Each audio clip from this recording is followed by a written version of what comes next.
नमस्कार मित्रों, आज मैं आपको एक कहानी बताने जा रहा हूं जो कि भोगाम के एक छोटे से गांव जमौरा की है। गांव के एक छोटे से कोने में बेहद गरीब परिवार रहता है जिसमें शिवा अपने बीमार पिता और अपनी मां के साथ रहता है। कमजोरी और बीमारी के कारण उसके पिता कोई काम नहीं कर सकते हैं, जिसकी वजह से घर चलाने की पूरी जिम्मेदारी उसकी मां के ऊपर है, जो गांव में एक छोटी सी दुकान चलाने लगी। वह दुकान से जितना थोड़ा बहुत कमाती है उससे ही पिता की दवाई और शिवा की पढ़ाई का खर्चा निकालती है। शिवा बहुत ही होशियार और मेहनती बच्चा है। उसके पास ना तो अच्छे कपड़े थे और ना ही किताबों की भरमार, लेकिन उसे पढ़ाई को लेकर जो जुनून था, जिससे साफ दिखता था कि वह अपने घर की समस्याएं दूर कर सकता था। वह रोज 3 किलोमीटर पैदल स्कूल जाता। कभी धूप में कभी बारिश में शिवा का सपना था कि वह नवोदय विद्यालय में दाखिला ले और अपने मां बाप का नाम रोशन करे।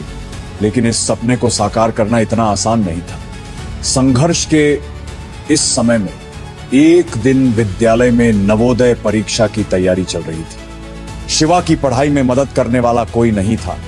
तब उसकी मेहनत को पहचानने वाले एक इंसान सामने आए, शाहरुख सर। सर ने देखा इस बच्चे में कुछ खास है।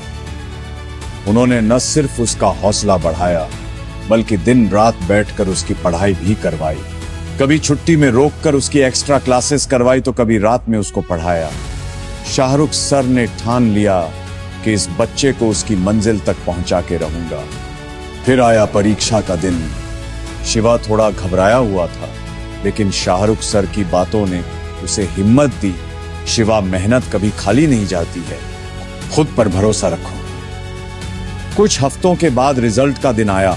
स्कूल के ऑफिस में सभी टीचर्स शिवा की कामयाबी का इंतजार कर रहे थे। शाहरुख सर को विश्वास था कि शिवा जरूर कामयाब होगा। ऑफिस में एक अजीब सी शांति छाई हुई थी। ना कोई आवाज, ना कोई हलचल, बस घड़ी की टिक टिक और दिल की धड़कन सुनाई दे रही थी। शिवा के पास होते ही ऑफिस में जो शांति थी अब वह तालियां में बदल गई। जिस बच्चे की दुनिया किताबों में सिमटती थी, अब उसके नाम पर पूरा ऑफिस जश्न मना रहा था। आज वह लड़का नवोदय के गेट पर खड़ा है, कंधे पर बैग नहीं। मां बाप की उम्मीदें टिकी है, आंखों में डर नहीं, एक चमक है। जैसे कि शिवा कह रहा हो कि अब मेरी उड़ान की बारी है। यह उड़ान एक शिवा तक नहीं रुकेगी। काजी शमी अब्बासी स्कूल के लिए शिक्षा एक कारोबार नहीं बल्कि एक संकल्प है, हर बच्चे को उसके सपने तक पहुंचाने का, चाहे दिन हो या फिर रात। धन्यवाद।